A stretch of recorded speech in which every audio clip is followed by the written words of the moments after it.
Just do that cold. Not really. I was gonna say, I highly doubt that. It came up. Lovely guy. I know. It's taken a lot over the years.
I just got on and I'm looking at the beautiful face of Dan Vicario. Yay, there's Dia. Good morning, Brenton, Dennis. Good morning. Good morning, good morning. Last Tuesday, we dedicated the merits of our practice to Dan, who was in, at that time, something serious, important. And here he is today, looking wonderful, rosy cheeked. Good news. Good morning. Thank you so much, Diana and everyone. Your smile Deeply grateful. gives me, lights me up. Thank you. Thank you. So wonderful to see you. We're going to be talking about luminosity today, speaking of being lit up. And so as we're waiting for our friends to join us, let's take a minute and tell me what, when you hear the word luminosity, and then I'll tell you why we have to practice, which is a little bit of an oxymoron. Practicing luminosity, right, is like this appearance of the flame for warmth, right? Already existing, already is, already here, already you. And yet then we take, I think, sometimes 1,000 steps backwards when we go, then we practice luminosity, which is in fact not possible.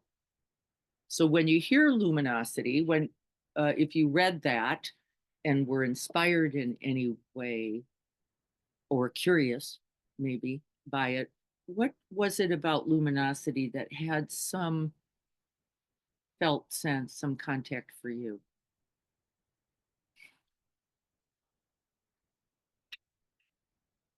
Yay sounds nicer than suffering and death. Sounds nicer than suffering and death. Yes, it does.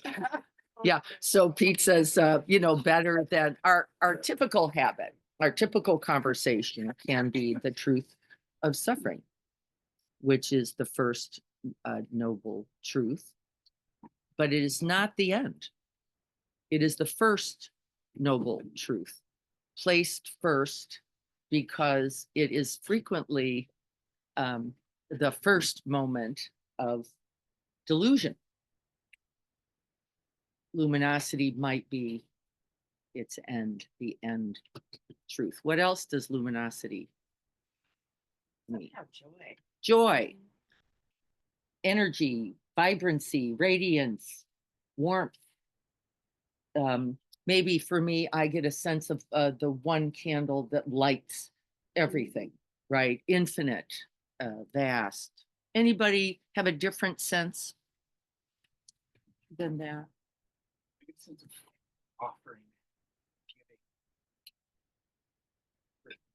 I didn't read it, I think, but when I think of luminosity, the sun that is never offering back, but is always giving. The sun that offers continuous warmth, radiance, whatever it is, the characteristics that you can make light, and doesn't ask for anything in return.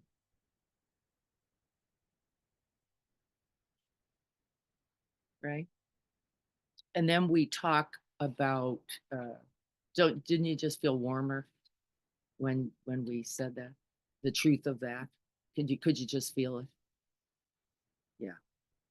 And so then this is part of the reason I wanted to talk about luminosity over the next few times, because the warmth that is infinite, open, spacious, never ending, offering itself. Offering itself. And then, what else would you say? Nothing. Nothing. You would simply be in the radiance of it, as we are now, right? See, we're already there, aren't we? You could feel it in you. You can sense it. There was nothing more to think, was there? After Anthony, nobody went, oh, and another, no, we rest back into the truth of it. And generosity, I think then, as is compassion, a most generous act, the only response, the only thing that comes from it, the only other, right? It only offers, it only includes, it only holds, embraces, loves, support, right? Whatever the languaging then for you. And then we rest in it. So thank you for that, because yes. What, Jim, let me read what Jim, you wrote there. No fear. Yes. No obscuration. No, nothing in the way of, only openness, open space. These are all the words used commonly in the suttas, particularly in the Zen tradition around this. No fear. Yes, life itself. We're going to hang on to that thought, Dia, because life itself, well, how do we do that in the midst of the distress, or in the midst of the confusion, or in the midst of the fear, right? Or in the midst of tragedy, right? How do we stay open, radiant then? The second reason I chose this. How do we keep making the offering in the moment of difficulty? Then Jim writes, white light, I hope to see it in the bardo of death. Yes, they say that it is always available, not only in the bardo of life, in each transitioning moment we're in. And then, of course, we know the reality is that there are transitions within each moment, right? It's not just even nothing solid, nothing fixed, nothing permanent, nothing. Actually, then, if what we're saying is true, and the physics, by the way, support us, nothing obscuring, then really nothing can get in its way, because there is nothing sufficiently solid, right? Is it true? Nothing would be sufficiently solid until the mind, in its delusion, makes it so, said Janine. The mind only. There's no such thing. This was the greatest understandings in the Zen tradition, that there was no real mind, that there was no real, look for the mind in the past, you could not find it. Look for it in the present, you could not find it. Look for it in the future, you could not find it. Then what are you looking for? Great, yeah, something solid, something permanent, something mine, me, something fixed. And in fact, then what do we know if we're really understanding that statement Anthony made? Crazy, dangerous, painful. Now, right? Grabbing for something permanent is in fact the problem, not the fact that it is not permanent at all. In fact, what do we know came from it? What do we say? Infinite, open, spacious, warm offering. And we rested in it until we thought, how do I keep it now? And in the Zen tradition, I'll be reading just a couple things, because the Zen tradition, I think, does luminosity really as well as the Dzogchen tradition, which comes in the schools somewhat after. But the Zen actually give you instructions. Dzogchen just says, be that. And everybody goes, I don't know, it's tricky. Just be that. The Zen say this, so I will find it for you.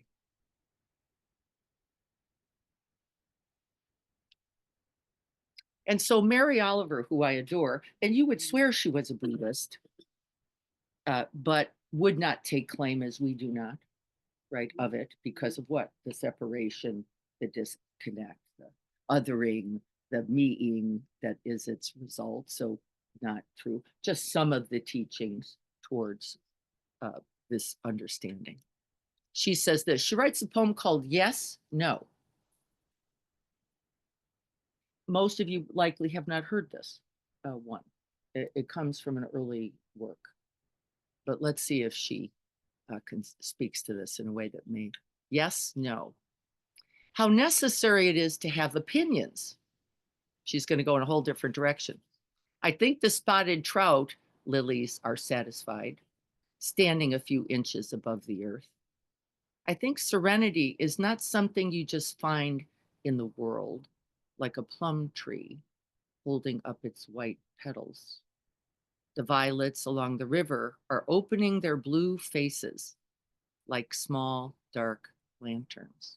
The green mosses, being so many, are as good as brawny. How important it is to walk along, not in haste, but slowly, looking at everything and calling out, yes, no. The swan, for all his pomp, his robes of grass and petals, wants only to be allowed to live on the nameless pond. The catbrier is without fault. The water thrushes down among the sloppy rocks are going crazy with happiness. Imagination is better than a sharp instrument. To pay attention, this is our endless and proper work. She gives it away at the end. To pay attention is our endless and proper work. And the Buddha said as his last instruction, make of yourself a light. He said this before he died. I think of this every morning, she writes, as the east begins to tear off its many clouds of darkness, to send up the first signal, a white fan streaked with pink and violet evergreen. An old man, he lay down between two solid trees, and he might have said anything, knowing it was his final hour. The light burns upward. It thickens and settles over the fields. Around him, the villagers gathered and stretched forward to listen. Even before the sun itself hangs disattached in the blue air, I am touched everywhere by its ocean of yellow waves. No doubt he, the Buddha, thought of everything that had happened in his difficult life. And then I feel the sun itself as it blazes over the hills, like a million flowers on fire. Clearly, I'm not needed here. Yet I feel myself turning into something of inexplicable value. Slowly beneath the branches, he raised his head. This is the Buddha dying. He looked into the faces of that frightened crowd. He being luminosity. He being the luminosity. And so Mary Oliver understands what we all do, that luminosity is available and present every moment. Jim said, hopefully at the time of death. But I think even before, don't you, that we've got now completely. And then we just look at the lemon tree, right? And we smell the lemon blossoms. And we remember that there is no thing that is permanent, not even your fear, right? Not even your opinion, not even the other who you have simply constructed as other, but was never other and never can be or will be, right? We have constructed then these momentary obstructions. And the practice then of mindfulness is to remember that it is simply constructed. It is not the truth. The truth then is only that spaciousness, that warmth, that care, right? That has meaning and value. And yes, it will not always go the way we prefer. Isn't it true? It's true. It will not go the way we prefer. And we are not lessened by it. What did Anthony say? We continue to make the offer. Maybe, from my point of view, even more so. Right? Now more than ever. And then we'll rest in that luminosity. We get this out of the way. And then where to place the mind.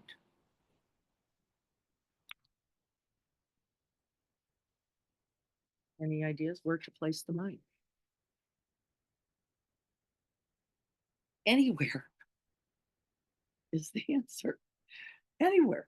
Well, because what? Nothing fixed, nothing permanent, nothing, everything in its fleeting, phantom-like dewdrop reality. Only space. Then everywhere. Even in the beautiful color of the flower. See, Mary Oliver pointed at it all. She went this and this and this and this and all of this and what? Nothing to fix on beyond the open, loving, warmth space, the offering of seeing it, recognizing it in its beauty. And so we're going to sit there. So we're going to find just a comfortable posture, one that feels loving and kind to you.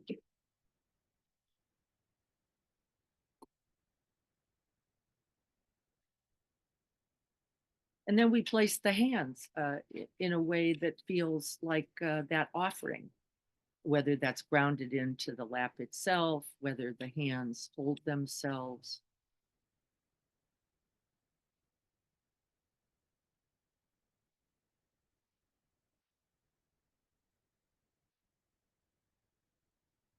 And Dogen, Master Dogen says, do not take the artificial stillness. Do not construct an artificial stillness. Let the stillness come from that vast open space, both within and around you. And so then the instruction is to first make contact with that known, felt, momentary, right now spaciousness, both in and around you. So see where you can make contact with that.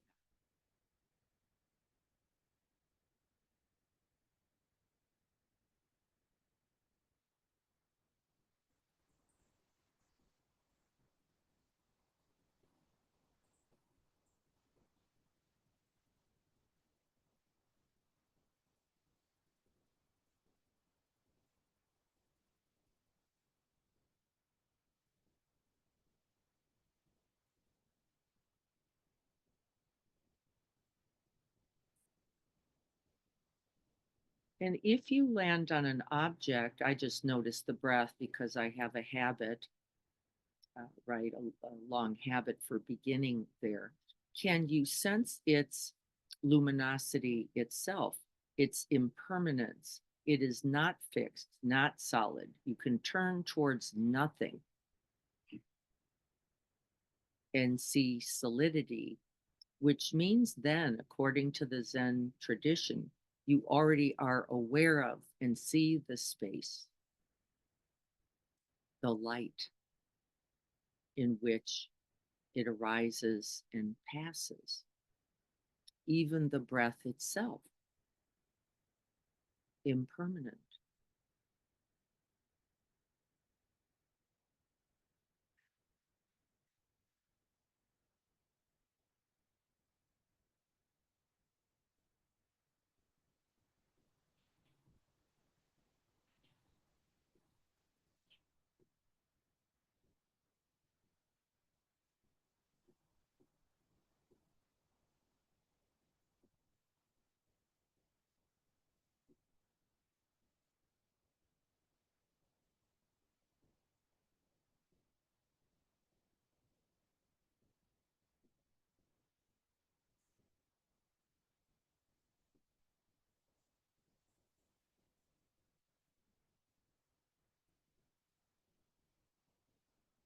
the light of awareness in its continuous offering.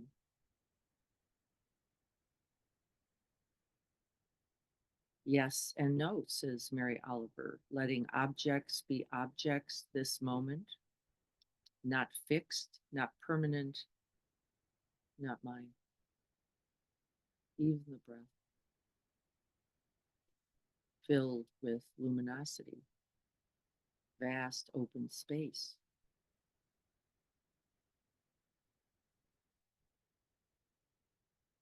And the sky-like quality of mind. It is not just a thing out there. It is your own true nature.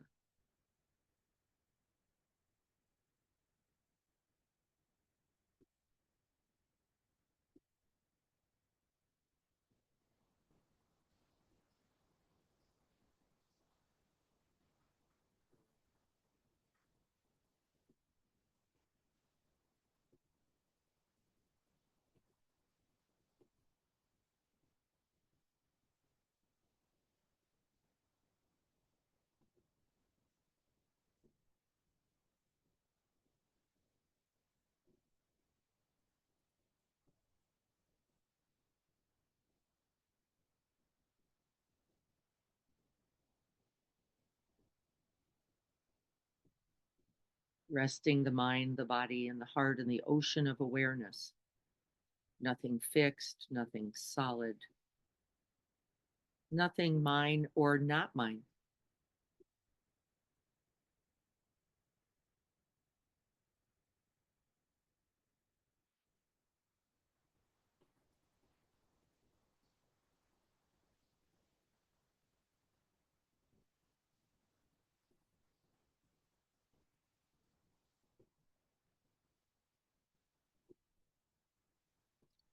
Do not take claim of the sound, the smell, the temperature. Move through the senses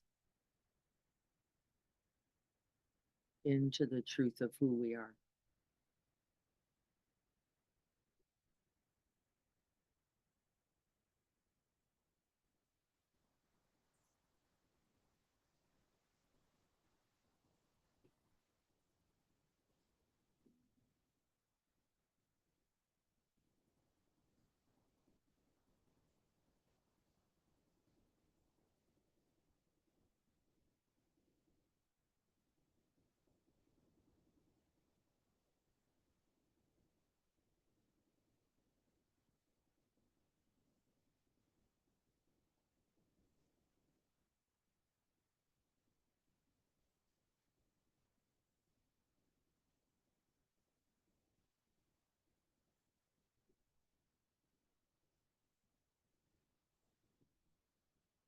Everything in its brilliant temporal appearance.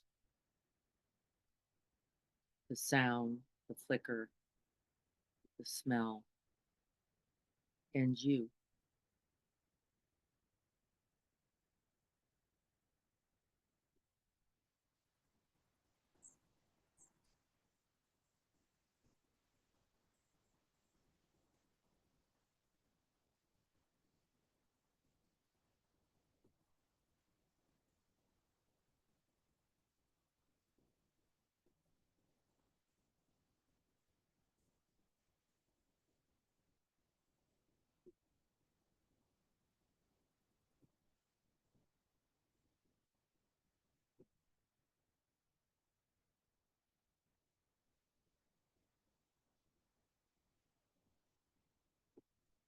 And then there is no one appearance. There is no one thought, one feeling, one sense experience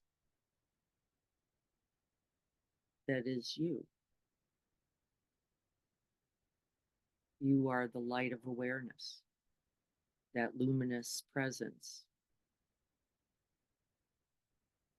shining the radiant light of awareness on it all.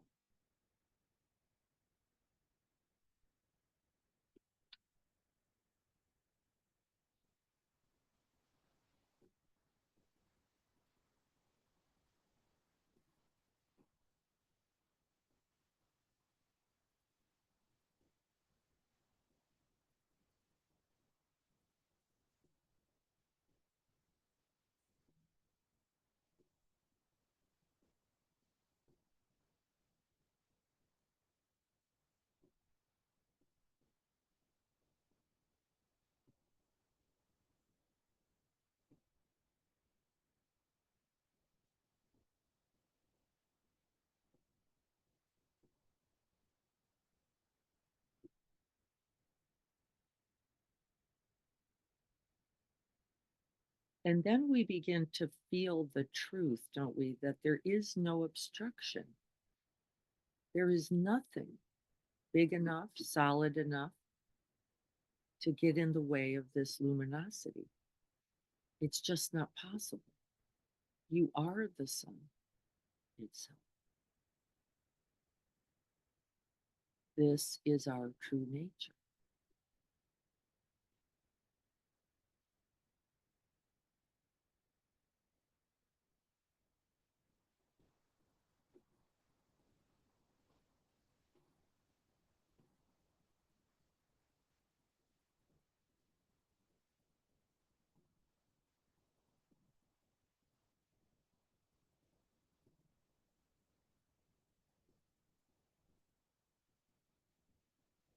And then the stillness arises from within. There is no artifice, there is no fabrication, there is nothing to graft on, to strive for.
And then we are no longer resting in luminosity. That's a separation.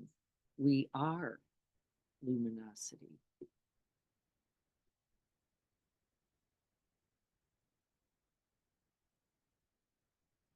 Feel that radiance, that warmth, that open, vast space. Looking into the mirror, recognizing your own true nature.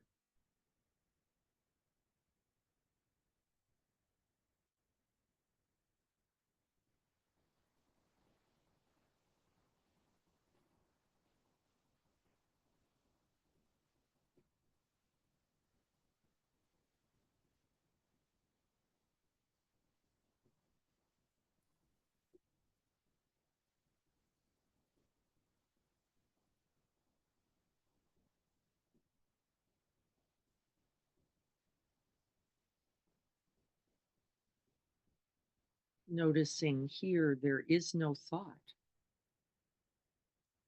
no past mind, no future mind, and no present mind.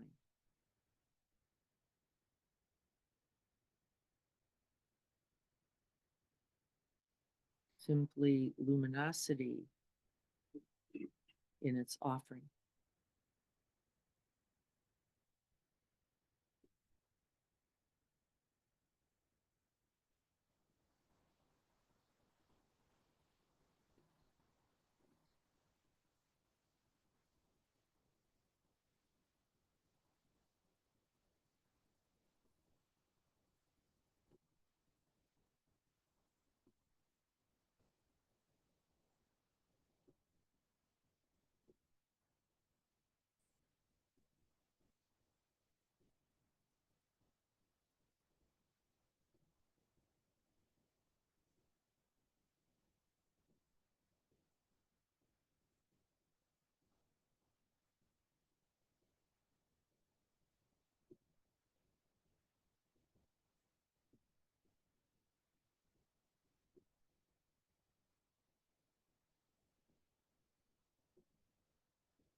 Luminosity is ever expanding. There is no place that is solidified sufficiently to rest upon. Ever expanding, ever open, ever luminous, light shining just this moment.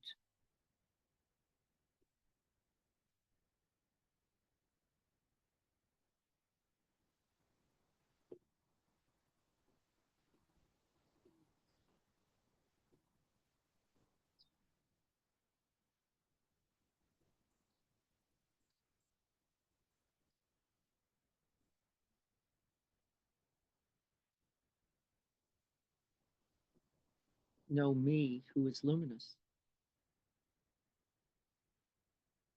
No other to lumen upon.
Nothing to turn to or away from, nothing solid.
You, O nobly born, remember who you truly are.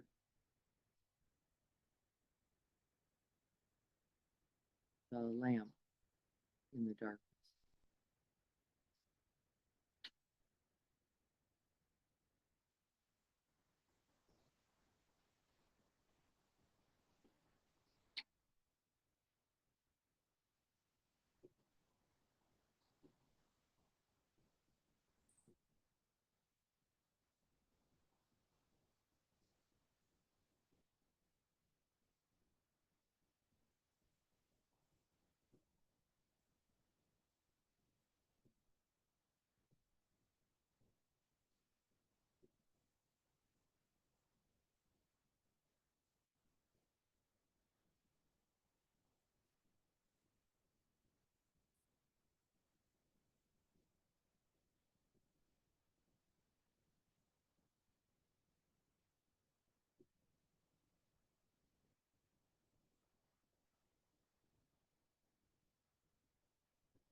May we all remember our true nature, this very luminosity, this warmth.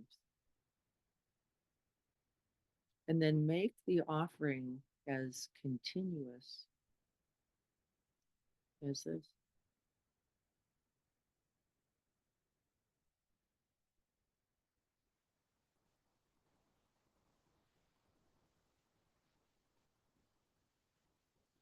Contributing to the end of all suffering.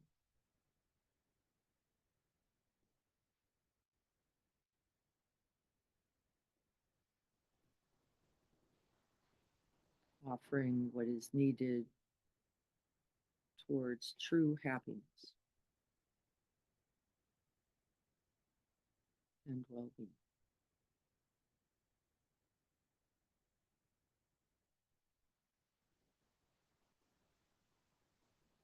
And may this practice today contribute.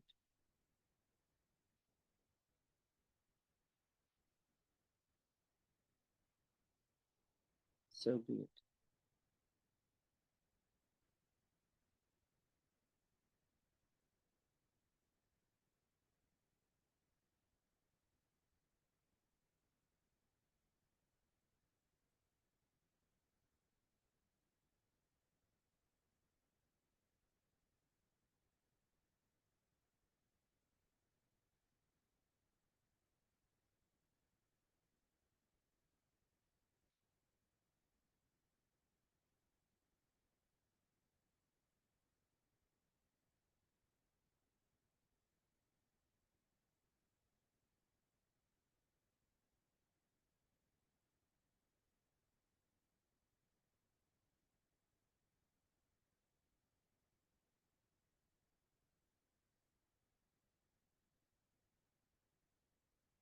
And then we remember.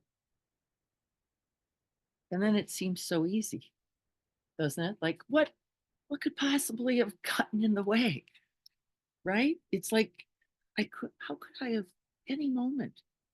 How could it be that I solidified, that I fixated, that I grabbed the thought, that I bought in to the delusion of its fixity, of its permanence, of its it's not even a possibility. So then I'm going to see if I can't get to a line that's see if I can pull it up. I hope I can, because it's pretty funny. Find it. Any thoughts about this as I'm looking? Just that last comment, just well, acknowledging that we've been practicing the fixity since the moment we came out of the womb. You know, we were conditioned into the fixity and began believing it. So we've had a lot of practice. Yes. A lot of instruction. A lot of instruction. isn't it? Grab the thing, stabilize the thing, get solid, find security, make it stick, get it right.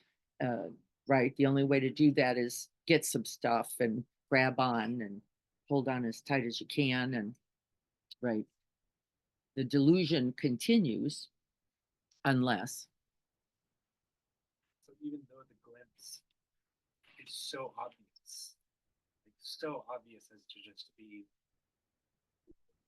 laughable, which Yeah. often happens, you know, Yeah. like when we catch it, you know, we.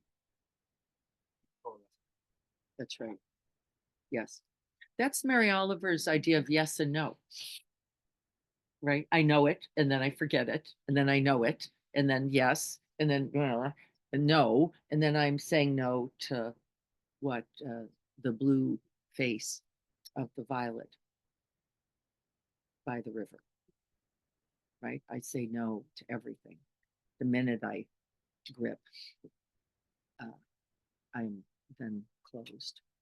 Let me see if I can find this. I think this was by, and again, I haven't really studied Zen, Treasury of the Luminosity. Treasury of the Luminosity. I'm going to send it to everyone because it's actual instruction and it's pretty, I like it a lot. Really, it's not very long. I'll take the parts I think are really most relevant for now. But Master Dogen had an heir, a Dharma heir, whose name was like Cohen Zenji. And Cohen, very different than Master Dogen. And again, I don't know a lot about this. I'm certainly no scholar in this regard. Was more admonishing, like knock it off, just stop it.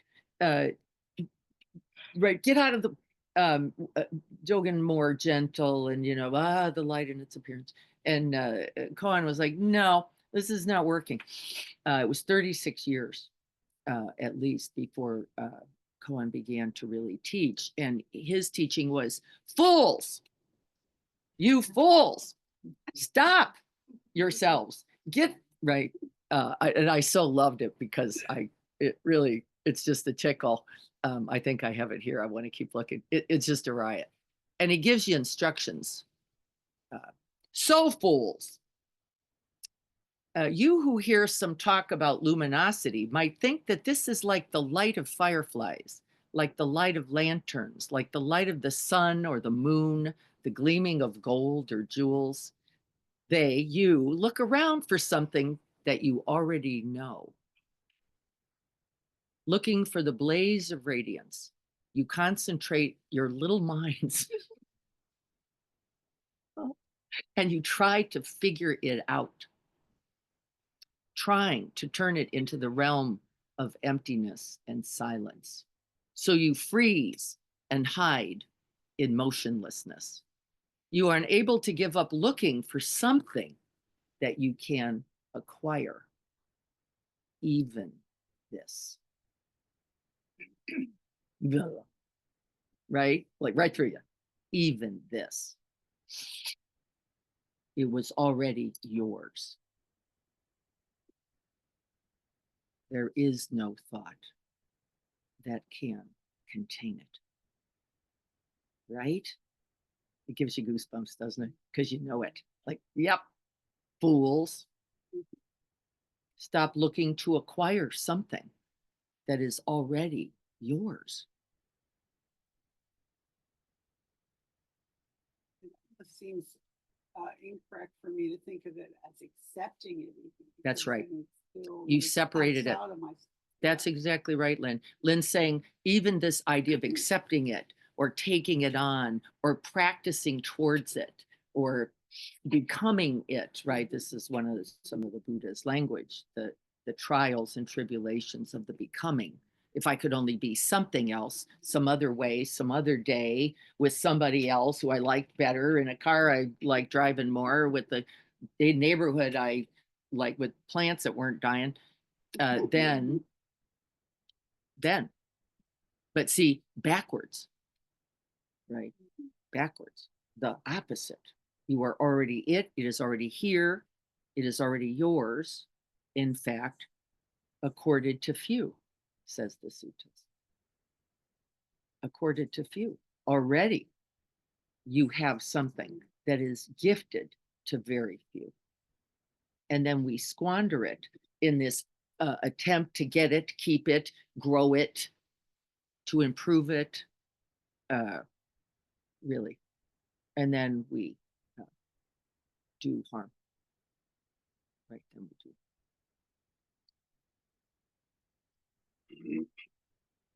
Relinquish the ideas of an actual entity or false ideas of the existence of something to obtain. Thoughts of inconceivable mystic wonder go on and on unceasingly. And you think too deeply on it. You think too deeply on it.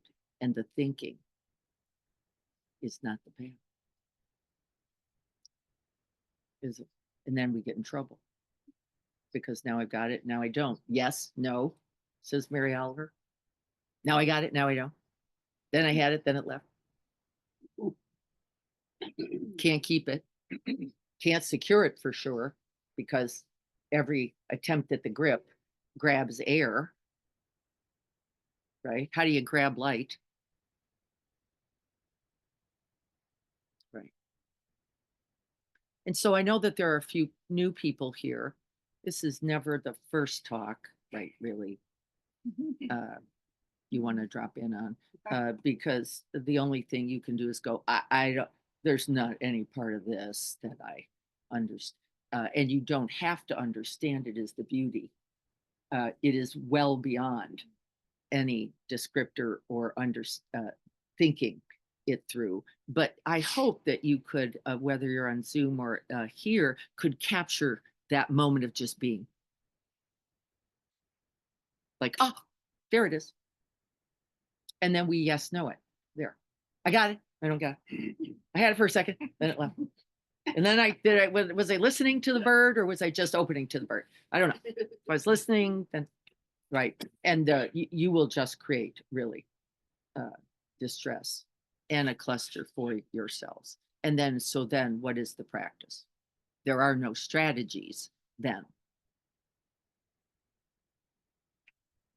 Then beyond thinking, it says, and non-thinking. Beyond thinking and non-thinking is the path. And then what? Well, I don't know where to go now. Well, because there is nowhere else to go. Right? Actually, there is nowhere else to go. There is just whatever here is arising. And though we practice on the externals on purpose, particularly in the Vipassana school, the one we begin with, a tree is a tree, a bird is a bird, a sound is a sound. Really, in the later teachings, it says no, nothing solid there. The whole point of a tree is a tree, a lemon's a lemon, a bird is to see what in it.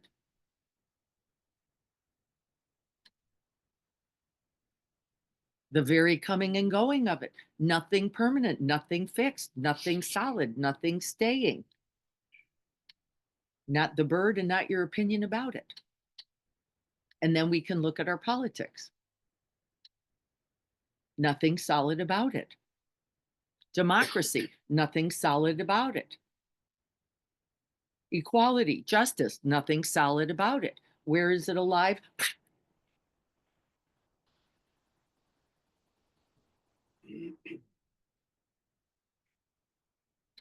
And then we get ourselves pretty twisted, don't we?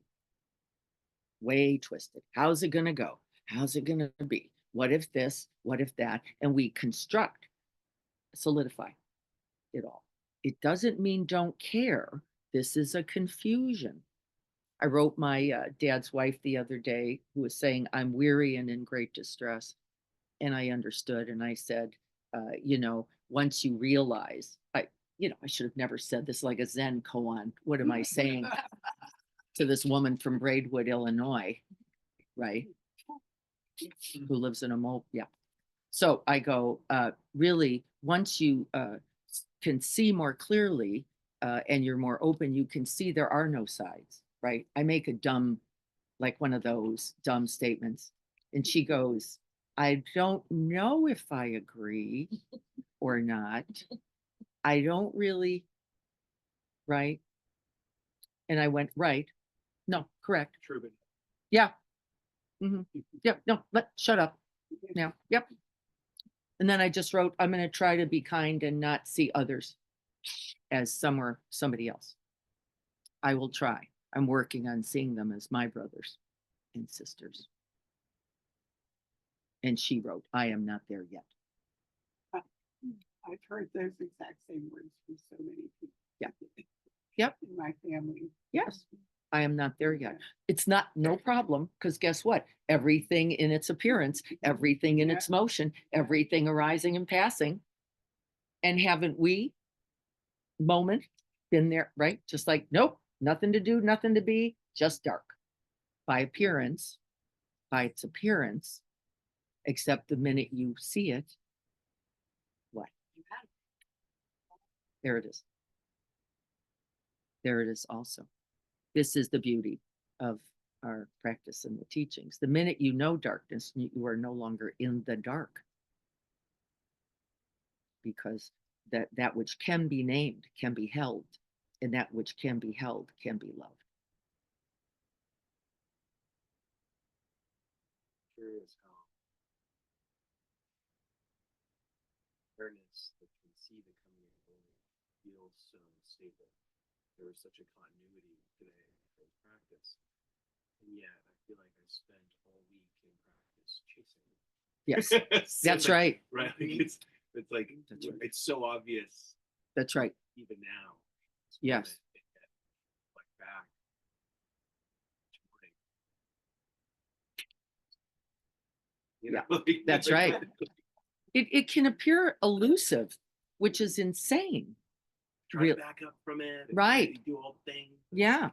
The minute you're in the trying, Yeah. the minute you got the thinking, oh, you fools, says the teachings. You do not release yourself into totality, koan writes, or yield into freedom and ease. Instead, you mutter that you are missing these essentials.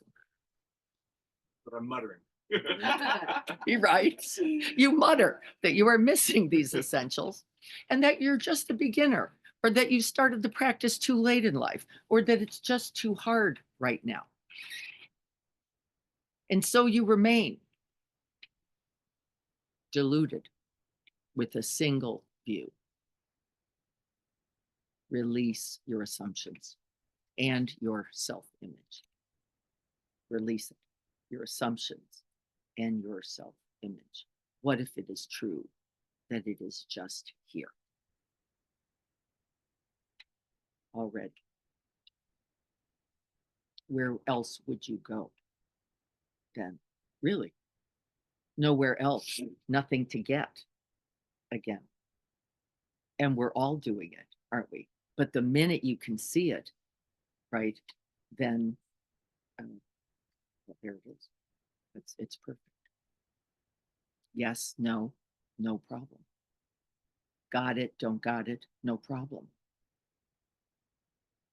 Today I am the light, today I am the dark, no problem, because none of it's solid, is it? This is the mistake, he says. Release yourself from these believed thoughts. Because it does require you to go, I've got it or I don't got it. You've got it or you don't got it. And the minute I decide you don't got it, I get to make you enemy, and I get to fear you, and I get to contract myself. Right. And this would be dangerous, wouldn't it, for us to do? Wouldn't it be the worst thing? Really? That's how we got here. Yeah, it's how we got here, in fact. Dan, good morning. Yes, yes.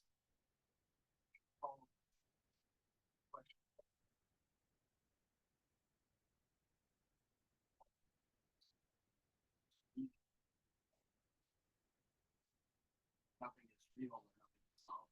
What's the point of it? Yeah. What brings one in life? Like meaning is purpose, and those come from thoughts. Yes. So I'm completely thought up. Yes. I thought of you when I said that. I was like, oh, poor Dan. Poor Dan. Poor Dan. You're too old and it's too hard. And I don't even get what you're saying. This is so dumb. I want to go have a drink, Dan says. Hilarious. Isn't that right? This is hilarious. So we have a lot of experts, Buddhas in the room here. I'm going to let the Buddhas in the room and on Zoom speak, because what is the point then? Dan's asking, and he says, I'm a newbie who's now all fucked up based on this practice, because are we? Because like, I don't know how to hold this. What? This is insane. And if you've practiced for any amount of time, and maybe just for a minute, you do know it, Dan. You do. You do know that which in you is holding that thought and not lost in it. You do. Because there is that is you, who can go, there I am thinking, I'm too late, I'm too old, this is too hard. The very knowing that you're thinking is a part of the path. And then what? He says, that's the question. And then what? And let me read some things here. Sounds like I got some people chiming in. Thank you so much, all Buddhas out there.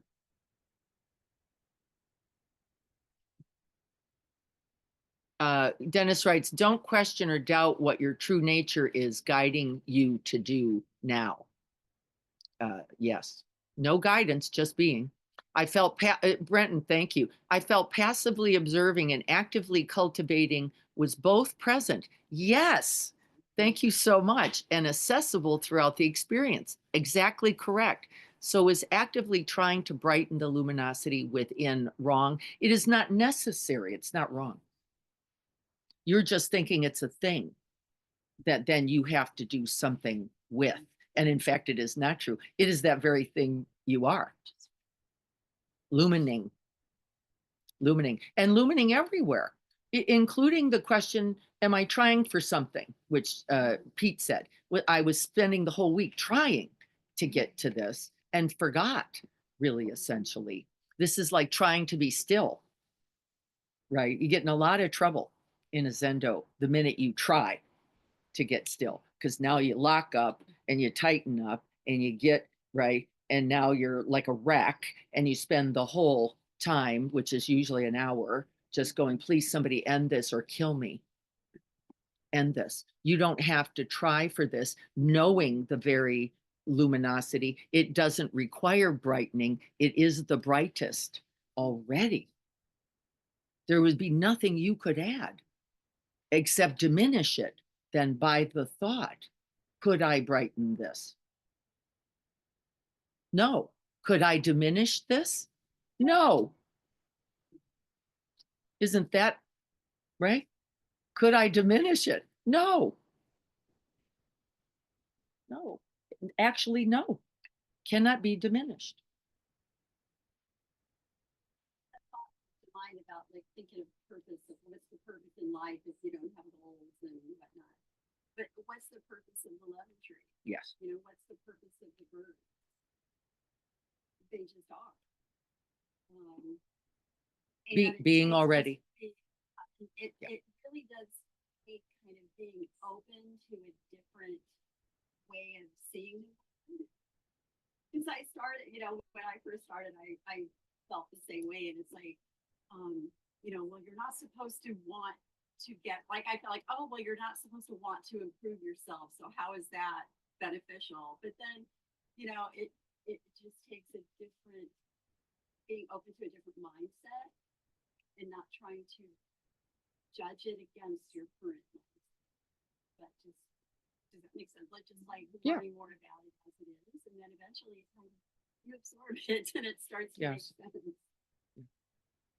So then the instruction would go something like this, Dan: be your true luminous self would be the point of this life.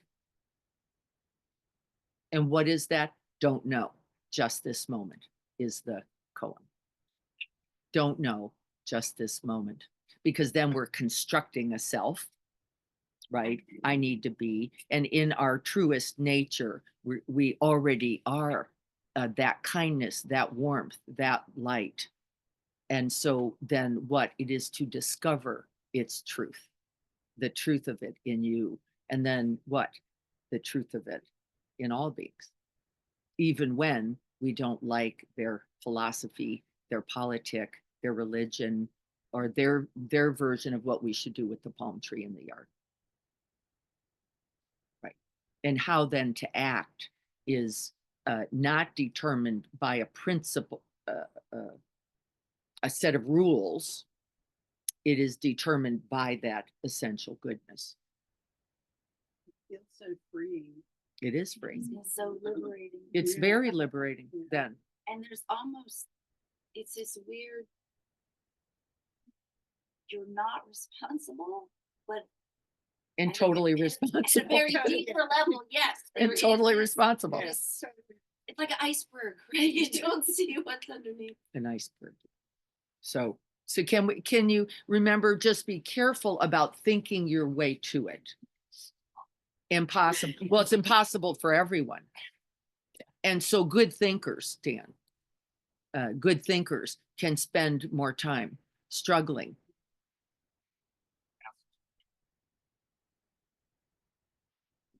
That's Kelly.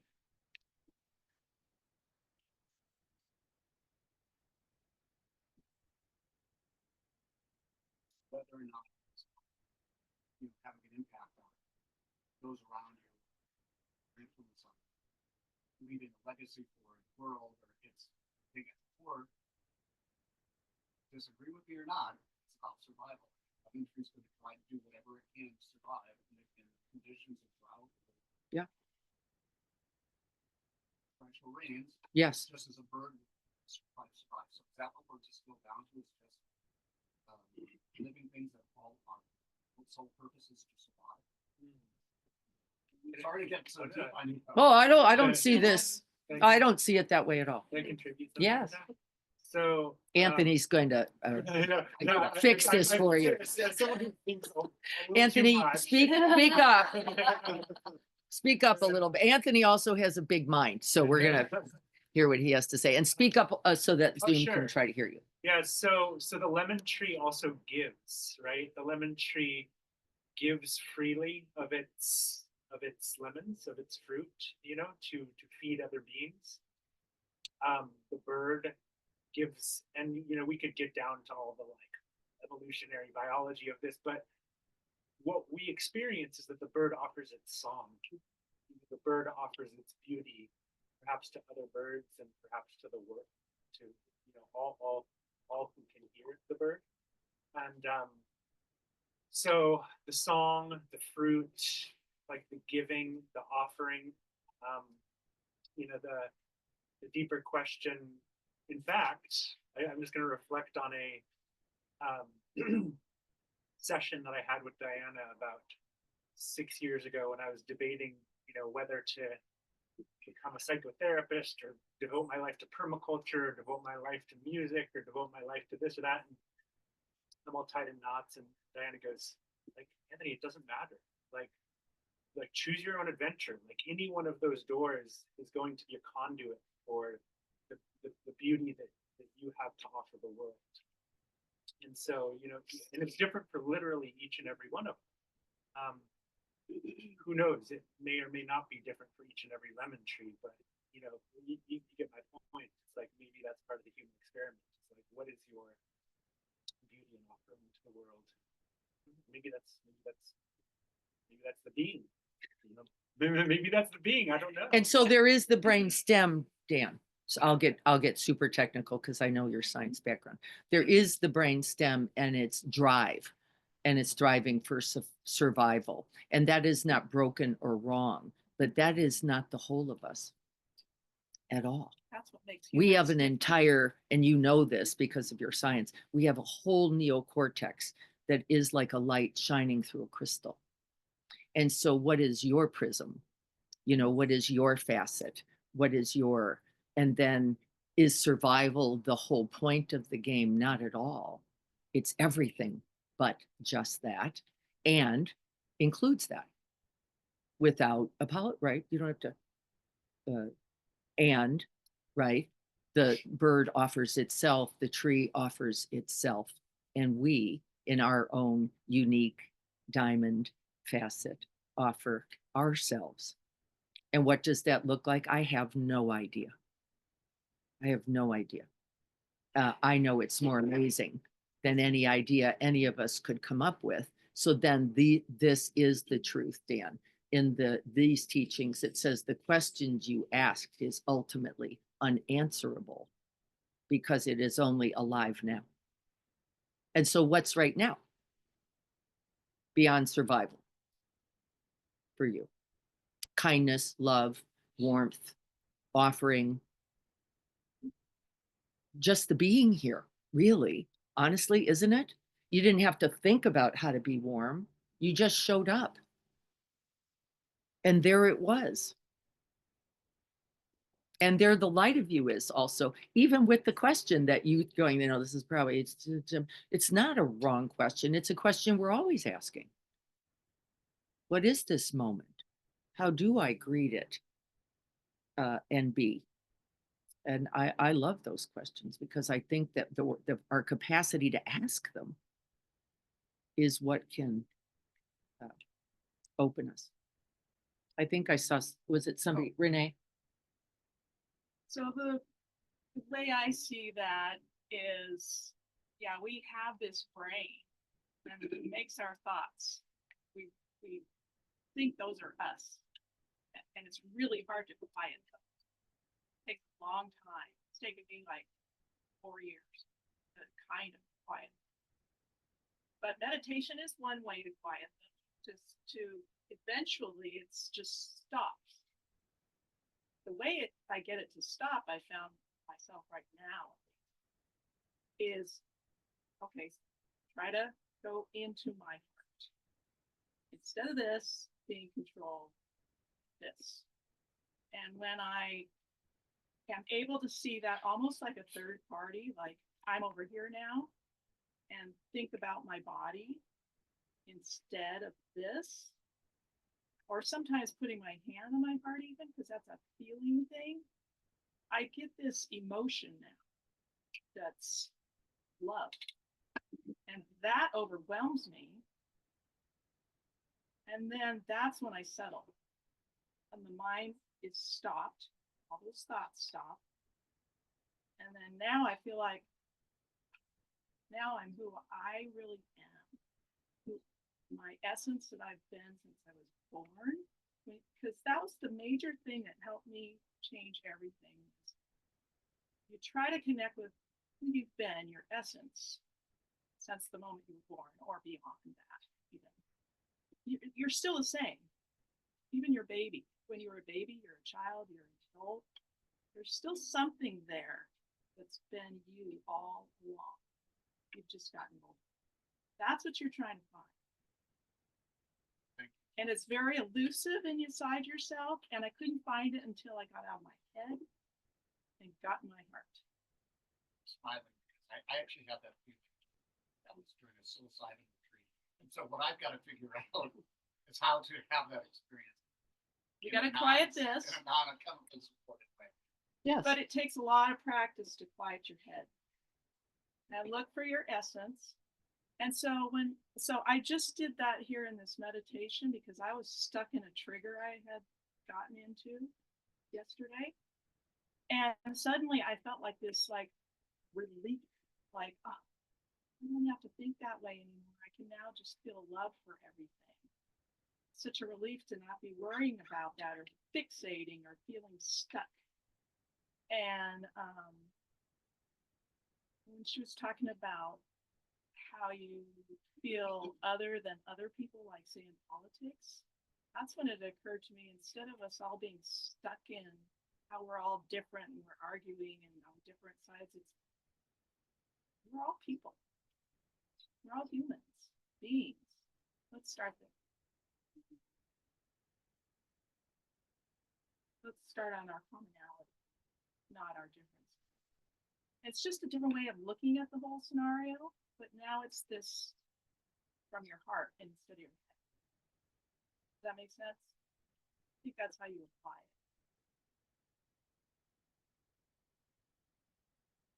it. I think I have Leslie. Thank you, Renee. I think I have Leslie was checking in on sharing something. Leslie, can before we go, I'd love to connect with Leslie from Israel. Is there a way for you to unmute Leslie? I know that. Okay, I think I did that now. Is that right? Yes. Wow. I came in late on this, so wasn't there for the meditation, but I heard a lot of the end of what you were saying, and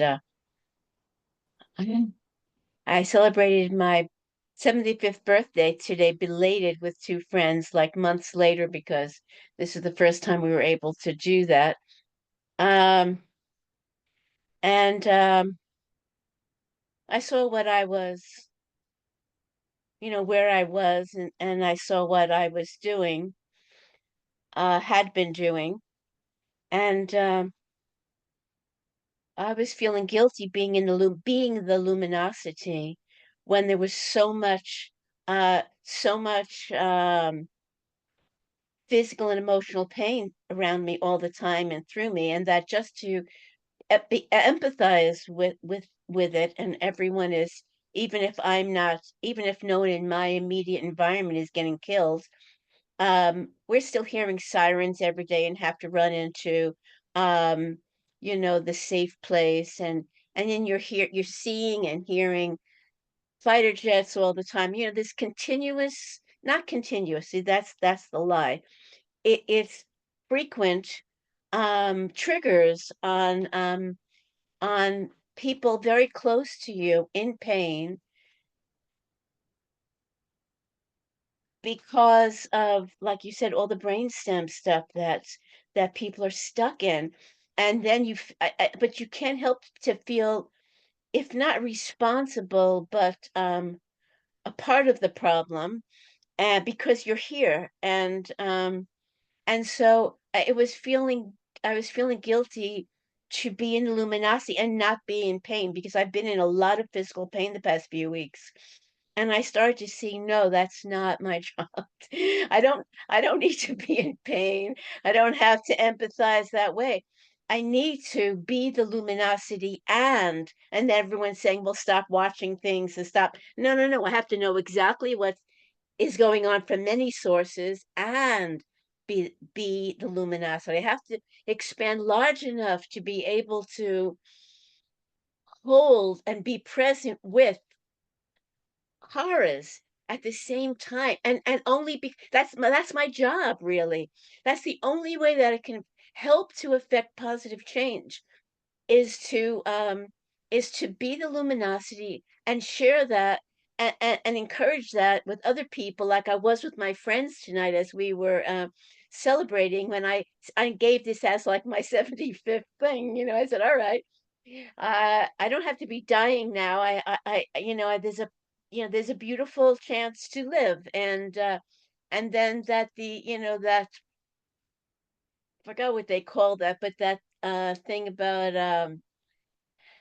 the mass, the something mass, that if enough people Oh, yeah. are Yeah. do Collective that, consciousness, then kind of, yeah. it tips Yeah. it to, not that everyone that's stuck has the power.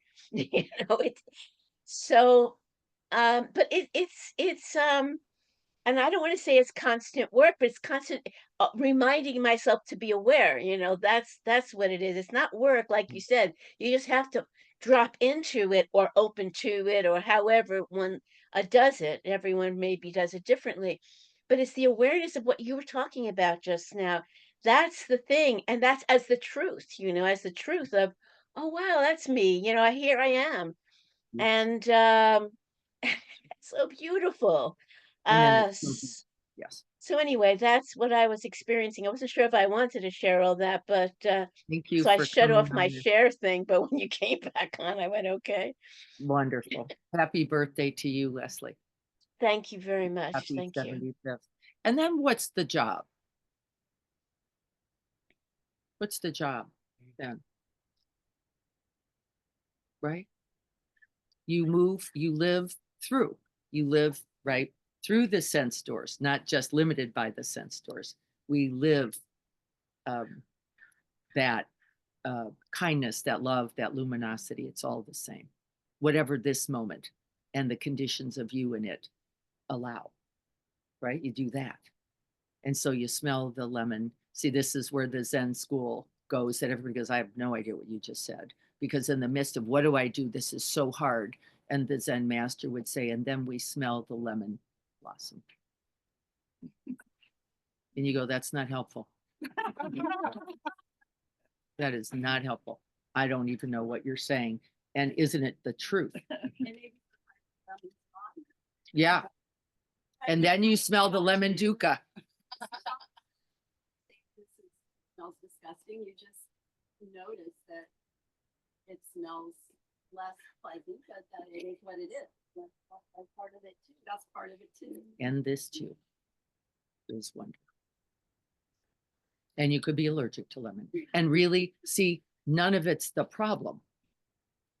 Unless we grab onto, I want a sweet smelling, pleasant lemon that's like I like, and with the tree, and then we now start limiting life rather than being life.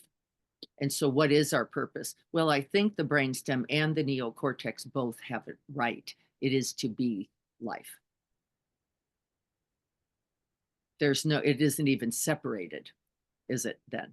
It's just be life and be in it completely.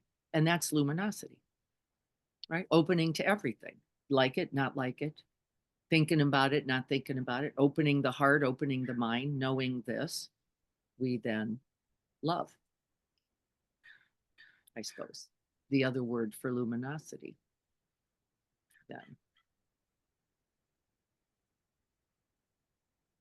And the more we think about it, the more we can cluster it. So I think Critical mass, I'm sorry. critical mass. Yes, I said collective consciousness, but yet this. Okay, right. You get to that place. If there's that happening in a collective consciousness, Yeah. I believe that it shifts. It does. Well, you are a part of it. And so if you are Right. open, it is open. Or Right. it's solidly opening by you. Would you say that Informs you that kind being life, that you know, this idea of being fully present to life would mean you would be open to the myriad things, as it says in the sutta. Knowing this is the only it doesn't tell you what to do. It says then knowing this. And how could you extricate from it? How could you not smell it? How could you not know it? How could you not be it now? Right?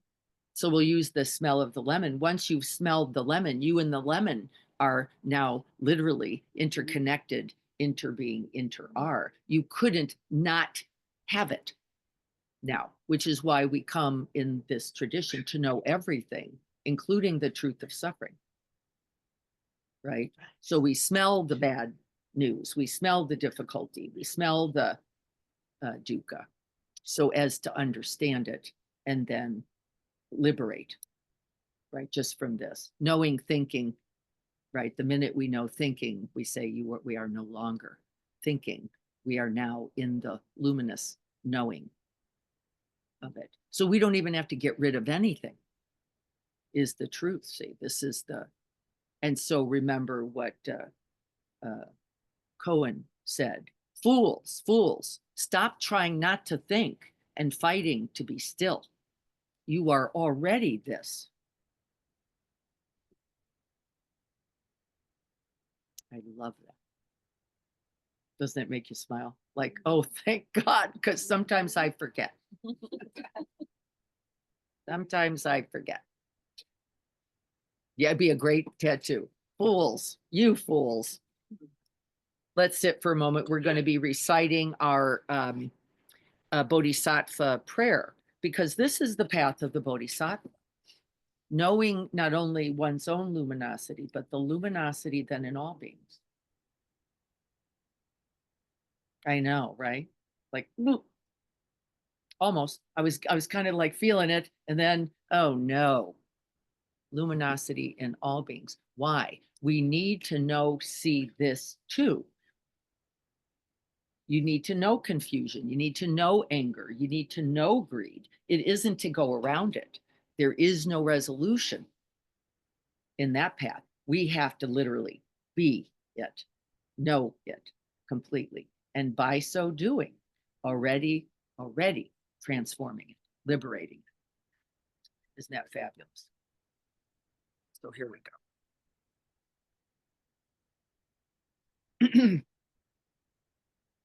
The Bodhisattva prayer, I have sent it to many. If you need it, let me know.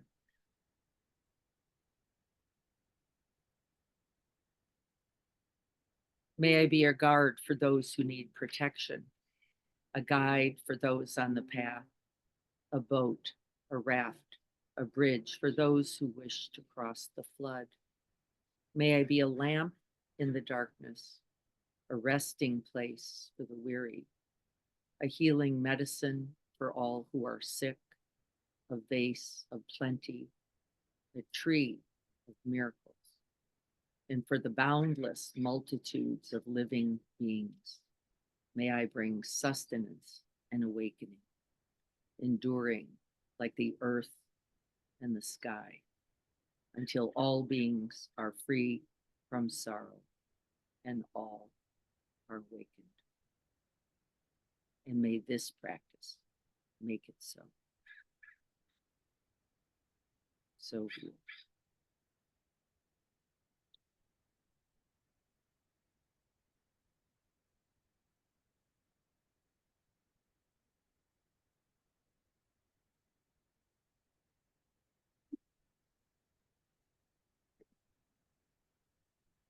Have our purpose. There's the purpose today. Thank you all so much for your presence, your practice, and your luminosity. Even if you don't know how to get to it, it's really not necessary. It is really not necessary. It is already true. It is already true. And once we remember that in ourselves or see it in the truth of another, then you see it everywhere. Then you do. You see it everywhere. And so we can take on the commitment to seeing the Buddha from this tradition in all things and in all beings. Thank you all so much. Thank you for your beautiful luminosity. Thank you. We have Thanksgiving is Thursday. Happy Thanksgiving to everyone. Gratitude is one of the naturally arising rays of light. There'd be nothing you could do to not feel that. And then there would be nothing you could do to not offer something from it. It is the nature of gratitude. Generosity and gratitude are very tightly woven threads, aren't they? Very, very much so. We're going to continue to be making contributions to Philabelly. We got put on, I didn't know this, but now I do. We are on the, you guys are going to back us up list. I love that. I love that. I love that Kelly could show up with a lot of corn casserole, I heard. Yeah. A lot of corn casserole. I don't even know what corn casserole is, but now I want to know and I want her to make it. I just know there's corn in there. Sounds amazing. And she made a lot and it, I think all went, and we were even able to give some to some folks to take. I'm going to, if EMC board is okay, I want to get some to go some things so that we can bring them when we go so that people can take the food. because otherwise they're throwing them in paper plates, and they do sometimes. Yeah, they don't. No, they don't always. Yeah, they run out quickly. I think somebody brings them. I think just like we will. Yeah, I think just having them there so that we can help. They will tell us. So Renee asked, how do you know what they're needing? They contact me, because now I'm on that list, and say, could you bring a side dish? Could you bring an entree? Could you bring a dessert? Could you bring the drinks? You will know, because I'm going to reach right out to all of you going, who's got a side dish? They could show up with a Thursday. Who's got 3 dozen sport drinks or waters? They're getting, I think, 60, and as I'm understanding it, as we get a little colder. We have gotten written up, just so you know, each week in their little write-up about how their week was. And Janine brought a whole bunch of amazing, I think, sleeping bags, tents, clothes, and things. EMC brought some more. And so we have become favorite partners with them. And I love that. And I love that it's right here. We all live close enough. We don't have to go downtown. And yes, we will also go downtown as well, because that's important too. But just so you know, so that's just some of what we're doing. It's really, we are also looking for monies. Remember, EMC is matching you 1-to-1. So whatever you contribute, and there have been, thank you, I won't name names for anonymity, but there have been some people making some very wonderful contributions. We are going to match you. And then if you didn't designate which of those 3 charities, clean water, I think we've got World Central Kitchen covered now. I think we're looking at Shelter Box as one.